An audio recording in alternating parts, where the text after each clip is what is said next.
Assalamualaikum warahmatullahi wabarakatuh.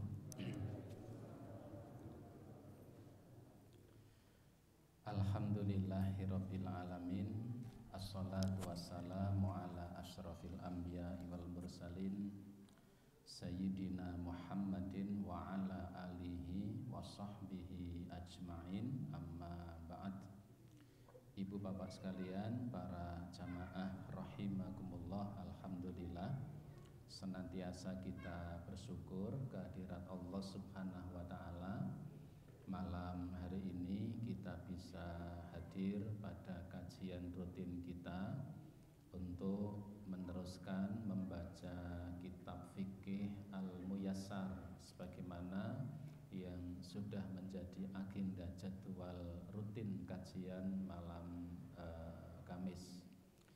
Shalawat dan salam tidak lupa semoga tercurah atas Nabi Yuna Muhammad sallallahu alaihi wa alihi wasallam, yang semoga terlimpah pula kepada seluruh keluarganya dan semua umatnya yang senantiasa istiqomah dengan dinullah ini sampai datangnya hari kiamat kelak. Ibu bapak sekalian, para jamaah rahimakumullah, pada pertemuan yang telah lalu, kajian 2 minggu yang lalu, karena minggu yang kemarin kita selingi dengan terkait tentang kurban dan hari raya Idul Adha. Malam hari ini kita lanjutkan kajian fikih muyassarnya, dan tidak menutup kemungkinan ketika masih ada persoalan terkait tentang kurban dan seputar Idul Adha, nanti bisa kita gunakan pada kesempatan diskusi setelah kajian. Baik ibu bapak jamaah rahimakumullah, pada bab yang terakhir kita baca adalah bab yang menjelaskan tentang mandi. Ada 2 poin penting. Ada 2 poin penting terkait tentang mandi ini yang harus menjadi catatan besar kita semuanya. Yang pertama adalah bahwa yang dimaksud dengan istilah mandi dalam perspektif syariat, mandi itu adalah mengguyurkan air ke sekujur tubuh dari ujung rambut sampai ujung kaki dengan niat beribadah kepada Allah. Itulah mandi. Jadi mengguyurkan air ke seluruh tubuh dari ujung rambut sampai ujung kaki dengan niat untuk beribadah kepada Allah. Artinya kalau yang diguyur itu bukan keseluruhan anggota tubuh, berarti itu bukan termasuk mandi. Seperti kalau orang Jawa mengistilahkan adus awak-awakan. Jadi awak-awan itu mandi hanya leher sampai bawah. Atau anak kecil yang kemudian ingin mengelabui ibunya, ya, yang diguyur hanya kepalanya, kan itu ya. Keluar kamar mandi, ini bu sudah mandi pada hanya kepalanya. Jadi mandi itu dalam perspektif syariat, ya, dalam fikih itu adalah mengguyurkan air ke sekujur tubuh. Artinya tidak ada anggota badan, kulit tubuh yang tidak terkenai air. Ketika ada anggota tubuh kulit badan kita yang belum terkenai air, berarti belum dikatakan mandi, karena keseluruhan tubuh belum terguyur. Dan itu niatnya adalah beribadah kepada Allah. Niatnya sebagai bentuk ibadah kepada Allah untuk menghilangkan hadas besar. Itu poin yang pertama. Yang kedua yang menjadi catatan kita bahwa mandi itu ada 2 jenis. Yang pertama, mandi yang sifatnya mujzi, sekedar sah. Begitu. Jadi ada mandi yang tata caranya itu kaifiatul mujzi, tata cara yang dengan tata cara itu sekedar sah. Sekedar sah. Tetapi ada yang kedua, mandi yang tidak sekedar sah, tetapi sah dan sesuai dengan sunnah. Maka kita punya dua pilihan. Mandi itu hanya sekedar sah atau sah dan juga sesuai dengan sunnah. Perbedaannya apa? Perbedaannya adalah ketika dilaksanakan sesuai dengan yang dicontohkan oleh Rasulullah, maka yang seperti itu tidak sekedar sah, tetapi sah dan sesuai dengan sunnah. Dulu tata caranya kita ingat kembali. Pertama, niat. Yang kedua, membasuh dua telapak tangan. Yang ketiga, membersihkan farji atau kemaluan, dibersihkan sebersih-bersihnya. Setelah membersihkan kemaluan, kemudian telapak tangannya dibersihkan kembali. Kalau dulu Nabi karena belum ungsum sabun, setelah membersihkan farjinya, tangannya di bahasa Jawanya dikerotke. Dikorot itu di apa? Diusek-usek itu ya. Ada dua versi, dikerotke nang tembok regedek begitu, atau dikerotke ke tanah. Sekarang itu sudah terganti dengan sabun. Jadi setelah membersihkan farjinya, tangan dibersihkan, lalu kemudian berwudu seperti wudu mau sholat, yaitu berkumur-kumur, kemudian memasukkan air ke dalam hidung, terus seperti berwudu, ya. Setelah itu berwudu baik sampai finish hingga kakinya dibasuh, atau yang kedua, ya, sebelum membasuh kaki baru kemudian mengguyurkan air ke seluruh tubuhnya, dimulai dari kepalanya, kemudian ke badannya hingga semua rata. Kemudian yang terakhir kali adalah menyiramkan air ke kedua kakinya. Ketika dilakukan seperti ini, maka ini tidak sekedar sah, tapi sah dan sesuai dengan sunnah. Yang tidak seperti itu sah saja, tetapi tidak sesuai dengan sunnah. Luweh pokoknya nyong nek adus njur wudu, pokoknya kuwi, ya, pokoknya itu bolehkah? Boleh. Sahkah? Sah, tapi tidak sesuai dengan sunnah yang diajarkan oleh Nabi Sallallahu Alaihi Wasallam. Bagaimana kalau tidak seperti itu? Tapi saya pokoknya lek adus itu jegur nang belumbang, ya, copot, kemudian jegur tanpa wudu, Padahal jegurnya kan mesti, kalau jegur apanya dulu? Kan tidak mungkin jegurnya kok kemudian kepalanya glundung gitu kan, kayak mau bunuh diri saja, ya. Kalau jegur biasanya kan apa? Kakinya dulu jegur. Berarti apa? Tidak melalui tahapan-tahapan. Tetapi sekujur tubuhnya sudah terbasuh dengan air dari ujung kepala sampai ujung kaki. Dengan model seperti itu bolehkah? Boleh. Sahkah? Sah, tapi tidak sesuai dengan sunnah. Sah tapi tidak berpahala sunnah. Ini jadi catatan penting kita. Jadi mandi itu bisa jadi hanya sekedar sah, tetapi ada yang tidak hanya sah, tetapi sah dan mendapatkan amalan sunnah. Baik ibu bapak jamaah rahimakumullah, yang berikutnya adalah bab yang baru, ya. Bab yang baru kalau di dalam kitab ini disebutkan babus samin, bab yang ke-8. Bab yang ke-8 fit tayammumi, bab yang menjelaskan tentang tayamum. Bab yang menjelaskan tentang tayamum.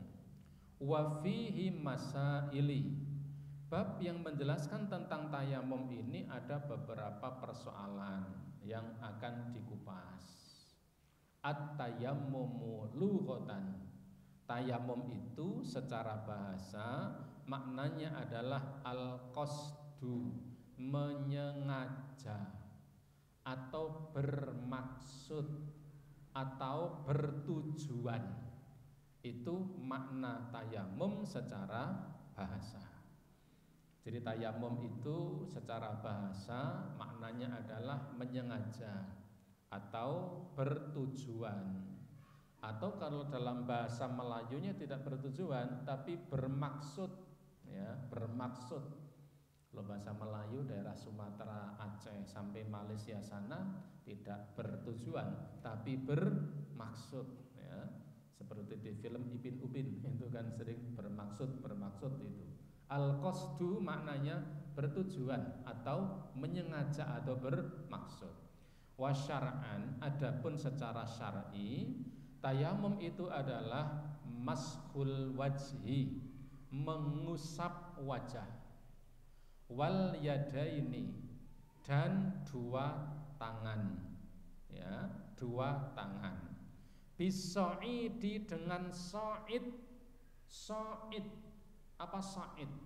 So'id itu debu lembut yang tidak terlihat oleh mata, dan itu hampir ada di semua permukaan yang ada di bumi ini. Ya, bahasa Jawanya kalau so'id itu bukan tanah, bukan lebu, tapi bledug. Pirsa bledug nggih? Bledug niku napa? Nggih, bledug to niku. Nempel teng tembok niki mbok resiki ngeten niki. Niki mesti enten ada debunya ini, ada soidnya. Nek jenengan boten pitados, pipine tempel iki mriki gesut tekan mriko-mriko mangke akan banyak debunya. Itu namanya soid, bukan tanah. Soid. Soid itu ada di mana-mana, termasuk ada di permukaan tanah. Kalau tanah tidak ada di mana-mana. Ini kan secara penglihatan kita tidak ada tanahnya. Di tempat yang kita duduk ini tidak ada tanahnya, tapi ada soidnya. Bolehkah bertayamum dengan ini? Boleh, sepanjang kita yakin dan kita pastikan bahwa tempat itu adalah suci. Maka tayamum itu artinya mengusap wajah dan yadain. Yadain ini para ulama memiliki dua cara pandang. Yang pertama yang dimaksud yadain ini adalah dua telapak tangan sampai dengan pergelangan tangan. Ini yang pertama. Yang kedua, yadain ini ada yang mengartikan yang dimaksud yadain, ya, mengusap wajah dan dua tangan. Tangan ini adalah tangan, kedua tangannya sampai ke kedua siku-sikunya. Ini cara pandang atau yang difahami oleh para ulama. Maka tayamum itu adalah mengusap wajah dan tangan dengan debu yang thayyib, dengan debu yang suci. Karena semua yang ada di hamparan bumi ini pasti ada debunya, kecuali pada benda-benda yang sifatnya memang debu tidak bisa menempel, seperti air. Ya, kalau di air kan tidak ada debunya. Atau di hamparan salju, ya, salju kan juga tidak ada debunya. Atau di tempat-tempat yang memang sifatnya debu tidak bisa menempel. Tetapi pada tempat-tempat yang secara sifat debu itu bisa menempel, selama itu ada di permukaan tanah, baik lama atau sebentar, sesuatu itu pasti ada debunya.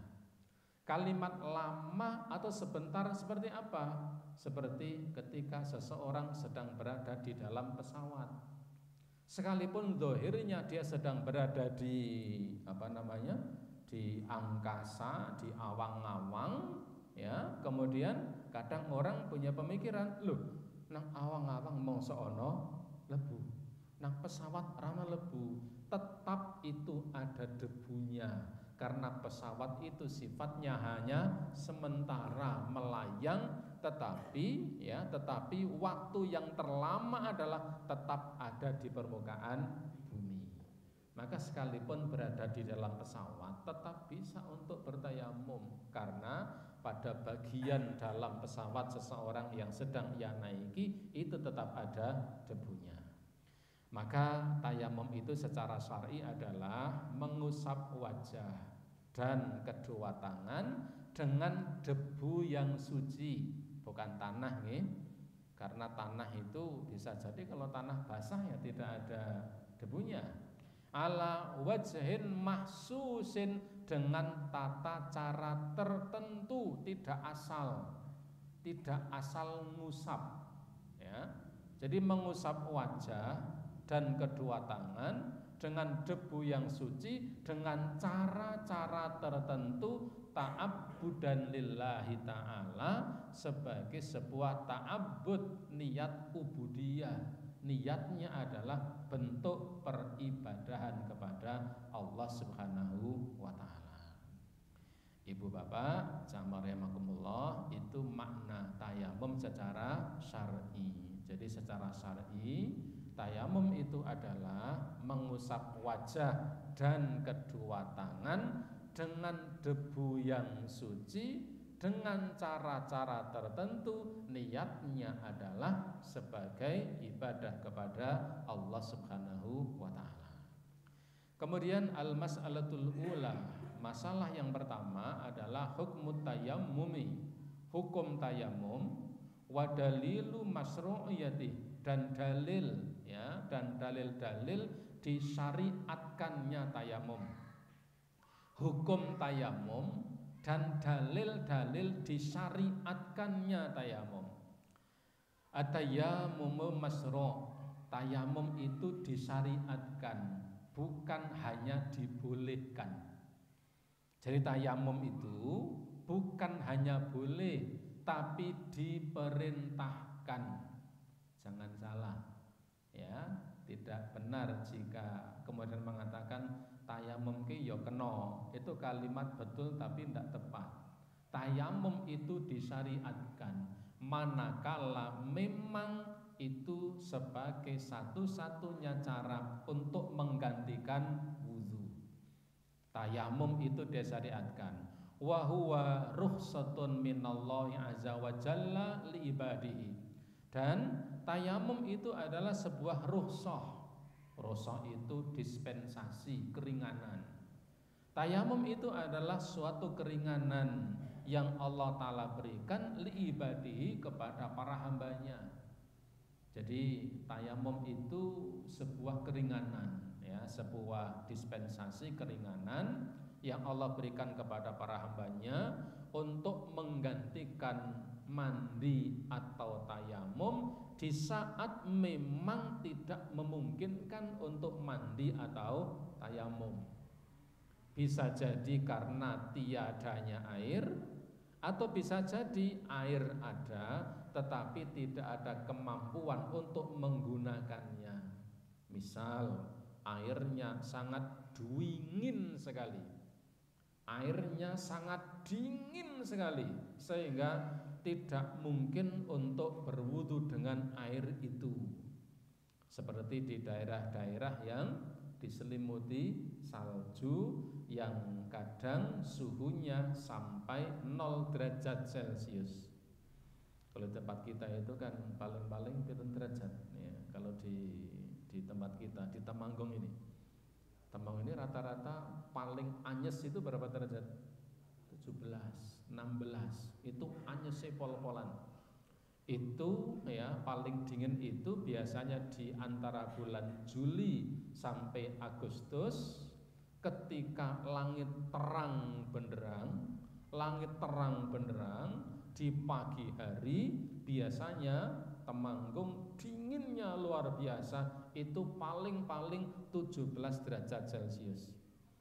Kalau sudah di bawah 0 derajat, wah itu sudah luar biasa. Saya dikirimi video teman saya di luar negeri ya, waktu itu kalau tidak salah di Finlandia. Di Finlandia itu suhunya 0 derajat. Kebetulan teman itu menghuni sebuah apartemen itu di lantai 17. Nah, tinggalnya di situ di lantai 17 itu karena sebuah tugas ya, pekerjaan. Di saat dinginnya luar biasa sampai 0 derajat minus derajat Celcius, itu dia ambil ambil tempat untuk masak, sabruk ya kalau bahasa kita, dimasak, airnya sedang mendidih, belekuduk itu. Kemudian dia ada di lantai 17 itu, dia buka jendela. Dinginnya enggak karu-karuan. Air yang ada di tempat untuk masak itu dituang dari jendela, itu dituangkan biur gini, itu banyu jarang. Sampai bawah sudah jadi es semua. Karena apa? Saking dinginnya. Padahal banyu jarang itu, ya, banyu jarang disok ngeten iki sampai bawah itu sudah jadi es semua. Karena apa? Saking dinginnya. Nah, ngoten niku nek wudu nggo banyu adem, wah, ndak kuat. Karena saking dinginnya atau apa? Atau karena suatu penyakit yang penyakit itu tidak boleh terkena air. Ya. Penyakit yang kalau terkena air maka penyakitnya akan semakin parah. Misalnya penyakit apa Pak Arif? Karena penyakit yang kalau kena dingin semakin parah itu kena air ya. Ya, penyakit anti air. Kalau kena air semakin parah misalnya. Nah, dalam kondisi seperti itu dia harus mandi atau berwudu. Untuk apa? Untuk sholat dan ibadah lainnya. Maka ketika menggunakan itu tidak mampu, Allah kemudian memberikan keringanan. Dengan apa? Dengan tayamum. Wa huwa min mahasini hadis syariati, dan ini adalah salah satu wujud, salah satu bentuk, salah satu contoh betapa syariat ini begitu sempurna. Ya, begitu baiknya syariat Islam ini dengan memberikan keringanan-keringanan, wa min khasa'isyadil ummah, dan ini adalah salah satu di antara apa yang Allah Ta'ala berikan khusus bagi umat Islam ini, yang itu tidak disyariatkan untuk umat dan nabi-nabi terdahulu. Jadi tayamum ini luar biasa. Tayamum itu termasuk ya anugerah yang Allah Ta'ala berikan khusus kepada umat ini. Selain umat Islam ini tidak Allah berikan syariat tayamum ya. Sehingga saya bayangkan nek dong anyes kudu adus raono geni, itu terus mau bagaimana ya. Maka ini termasuk salah satu di antara anugerah yang Allah Ta'ala berikan kepada umat ini. Liqauli ta'ala, sebagaimana apa yang Allah Ta'ala firmankan, yaitu di dalam surat Al-Maidah ayat yang ke-6. Ayat ini ayat yang menjelaskan tentang tata cara wudu, mandi dan tayamum, ya, sekalipun tidak dijelaskan tata caranya secara rinci. Ayat ini mestinya ayat yang familiar dan ya kita hafal, paling tidak kita capret-capret punya bayangan ayat ini. Kata Allah begini, a'udzubillahi minasyaitonirrajim, ya ayyuhalladzina amanu idza kumtum ilas sholati faghsilu wujuhakum wa aydiyakum ilal marafiqi wamsahu biru'usikum wa arjulakum ilal ka'bayn. Ini dalil wudu. Kata Allah, wahai orang-orang yang beriman, jika kalian hendak sholat, maka basuhlah wajah kalian. Kita ingat perbedaan antara basuh dan usap.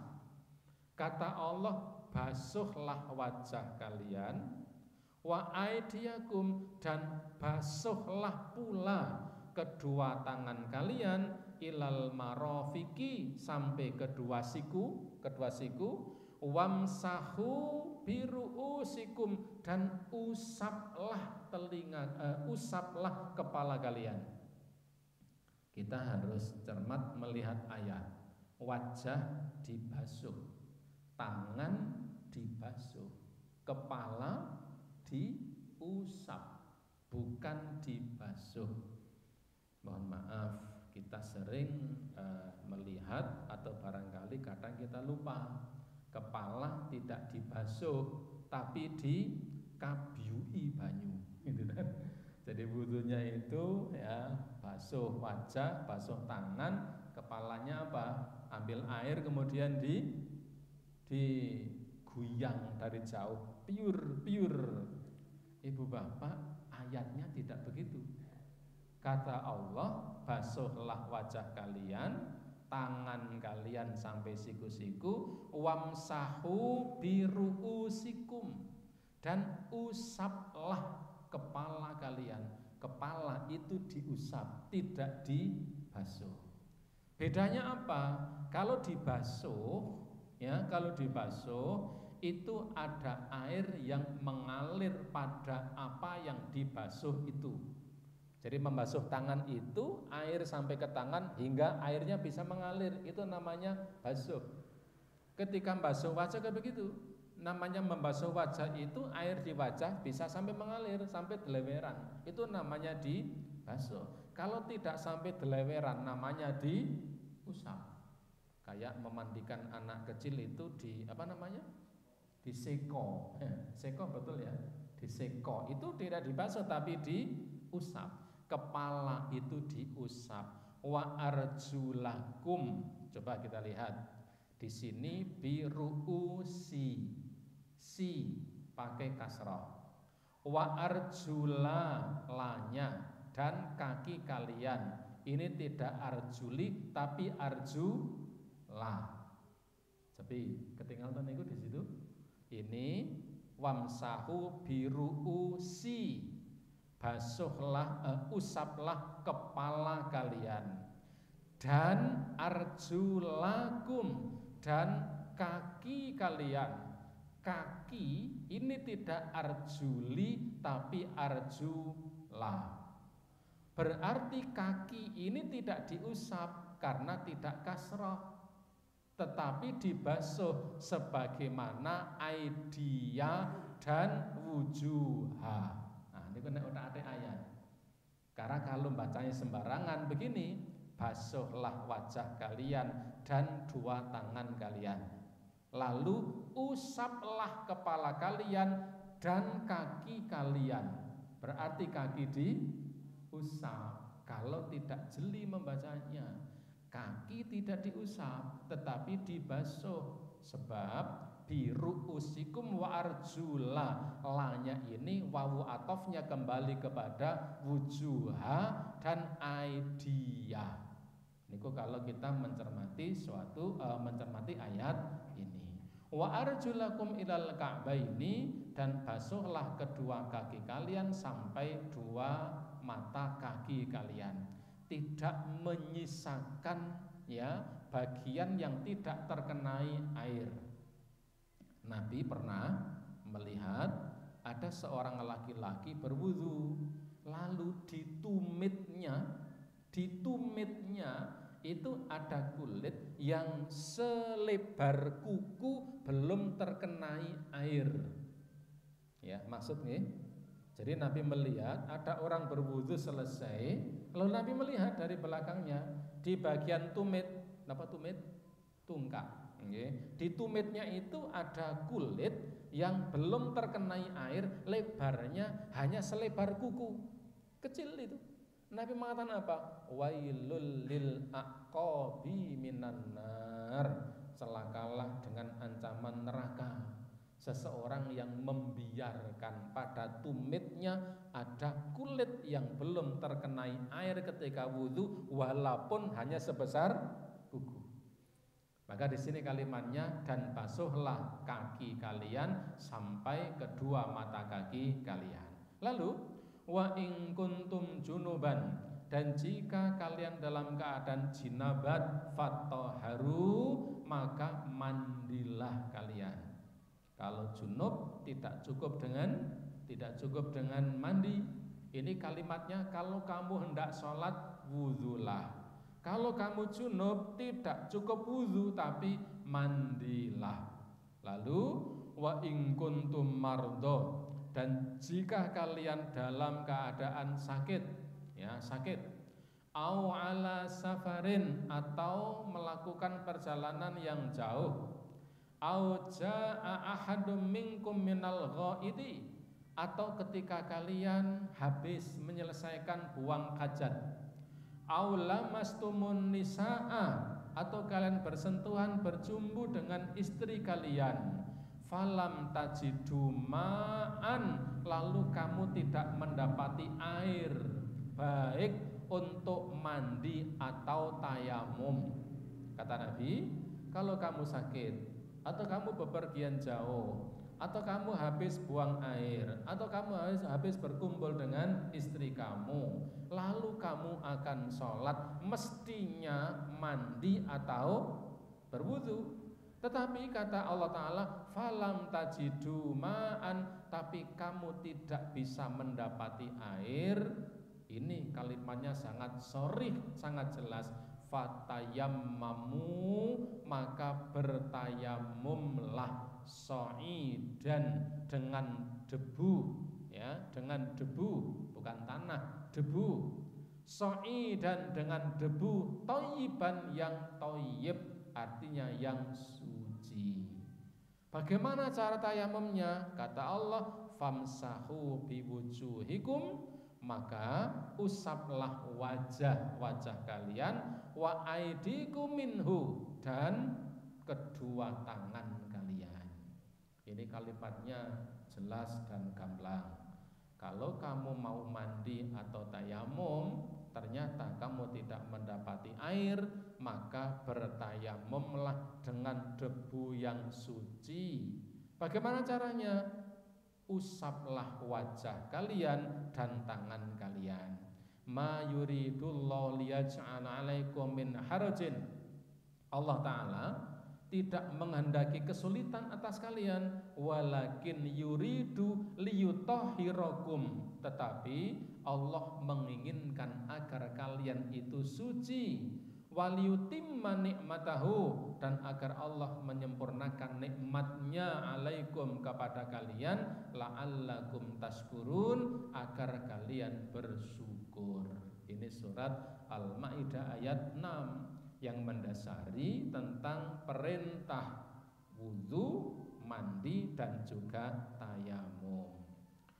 Bahkan juga dalam salah sebuah hadis, ya, hadis ini diriwayatkan, dalam hadis yang diriwayatkan oleh Imam Abu Dawud, ya, di situ disebutkan Rasulullah mengatakan, as-sa'idu thayyibun kafika, debu yang suci, debu yang suci, kafika, itu bisa mencukupi kamu.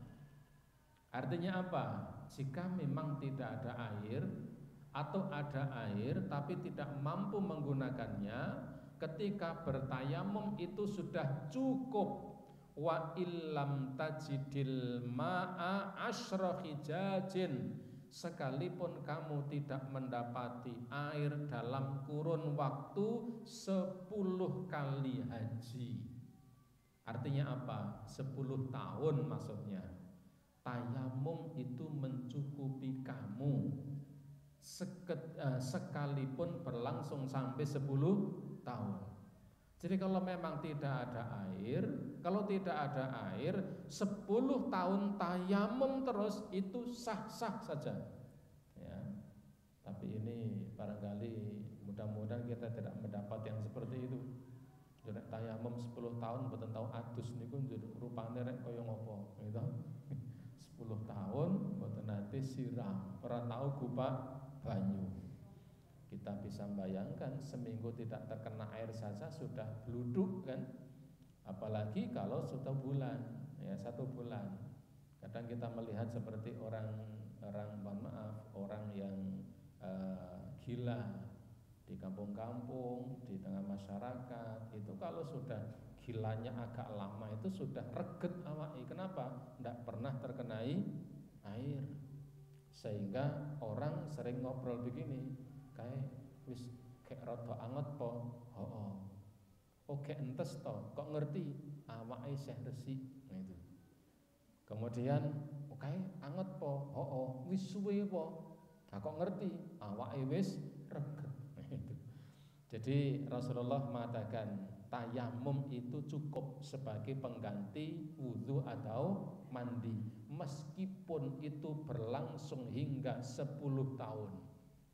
Fa'idha wujidatil ma, tetapi fa'idha wajadtal ma, tetapi kalau kamu mendapati air, fa'amissahu basyarataka, maka usaplah, basuhlah tubuhmu dengan menggunakan air. Artinya kalau sudah ada air lalu mampu menggunakannya, maka wudhunya, maka tayamumnya ditinggalkan, diganti dengan mandi atau berwudhu. Maka dengan hadis ini ya para ulama mengambil kesimpulan bahwa tayamum itu cukup menggantikan wudhu meskipun berlangsung dalam waktu yang sangat lama. Bahkan seandainya sampai 10 tahun pun itu tayamum tetap masih sah jika memang tidak mendapati air. Misal suatu ketika panjenengan bisa piknik ya, dan pikniknya itu tidak ke daerah kita, tapi pikniknya ke Mars misalnya ya. Di sana tidak ada air dan pikniknya 2 tahun misalnya. Wong sangune akeh niku. Pikniknya 2 tahun tinggal di Mars sana, tidak bisa berwudu, airnya daripada untuk wudu mending untuk diminum, maka boleh dalam kurun waktu 2 tahun bahkan 3 tahun, selama itu terus menerus tayamum untuk menggantikan mandi dan wudu, menghilangkan hadas besar dan hadas kecil. Wali qauli sallallahu alaihi wasallam, dan juga berdasarkan sabda Nabi sallallahu alaihi wasallam, Rasulullah mengatakan ju'ilat liyal ardu masjidan wa tuhuran. Kata Rasulullah, dijadikan untukku bumi ini masjidan, sebagai tempat untuk sujud, tempat untuk sholat, wa tuhuran, dan tempat yang suci untuk bersuci. Artinya apa? Ini anugerah yang hanya Allah berikan kepada umat Islam ini, di mana ketika datang waktu sholat, kita boleh sholat dimanapun meskipun tidak di masjid. Boleh sholat kita di lapangan, di ladang, di kebun, ya, dengan catatan tempat itu adalah suci dan tidak harus di suatu bangunan tertentu. Dan ini hanya Allah berikan kepada umat Islam, umatnya Rasulullah. Umat Nabi terdahulu tidak sembarangan beribadah, tidak boleh beribadah di sembarang tempat. Namanya ibadah harus di tempat-tempat khusus, ya. Salat atau ibadah yang lain harus di tempat-tempat khusus. Tetapi umat Islam ini boleh salat dimanapun, di lapangan boleh, di ladang boleh, di kebun boleh, di atas batu juga boleh, di atas daun juga boleh, di atas daun pisang juga boleh, tapi diletakkan di lantai. Kalau di atas pohon tidak mungkin, ya. Kayak cerita-cerita apa namanya yang tidak masuk akal itu ya. Ada para syekh zaman dahulu konon ya tidurnya di atas pelepah daun pisang. Kemudian sholatnya di atas daun pisang, tidurnya di situ. Njur turune pripun ngoten to? Turu kok nang ndur godhong gedang. Wong godhong gedang niku gigalan gori mawon sempal, apalagi dinaiki orang ya. Jadi dimanapun boleh untuk sholat. Maka Nabi mengatakan dijadikan oleh Allah untukku ya, semua permukaan bumi ini bisa untuk sholat dan bisa untuk bersuci. Karenanya waqad ajma'al ahlul ilmi ala masyru'iyati tayammumi idza tawafarat syara'itihi. Maka para ulama bersepakat. Kalimat bersepakat berarti apa? Tidak ada yang berselisih.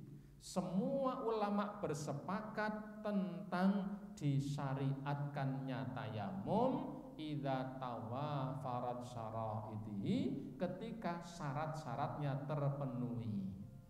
Jadi tayamum boleh dilakukan, disyariatkan dilakukan jika syarat-syaratnya terpenuhi. Wa annahu qaimun maqamut tahurati bil ma. Dan tayamum itu bisa menggantikan kedudukan mandi atau berwudu. Tayamum bisa menggantikan, kedudukannya bisa menggantikan wudu atau mandi. Fayubahu bihi ma yubahu bit tadhiri bil ma'i minas sholati wat tawafi wa qiraatil qur'ani wa ghaira dzalik. Maka ketika seseorang itu berhadas lalu dia bertayamum, maka dengan tayamum itu dia boleh melakukan ibadah-ibadah yang disyaratkan suci sebagaimana disyaratkan harus berwudu. Ibadah yang disyaratkan harus berwudu, ketika tidak ada air maka boleh diganti dengan tayamum, dan semua ibadah yang disyaratkan suci itu bisa dilakukan sekalipun dia hanya dengan bertayamum, seperti sholat, kemudian tawaf harus suci ya, kemudian membaca Al-Qur'an dan lain sebagainya. Wabidzalika, oleh karenanya sabata masyru'iyati tayammumi bil kitabi was sunnati wal ijma. Oleh karenanya disyariatkannya tayamum ini ditetapkan baik dengan nas Al-Qur'an, sunnah maupun kesepakatan para ulama. Jadi disyariatkan tayamumnya itu berdasarkan Al-Quran, berdasarkan sunnah Nabi, hadis Nabi, dan juga kesepakatan para ulama.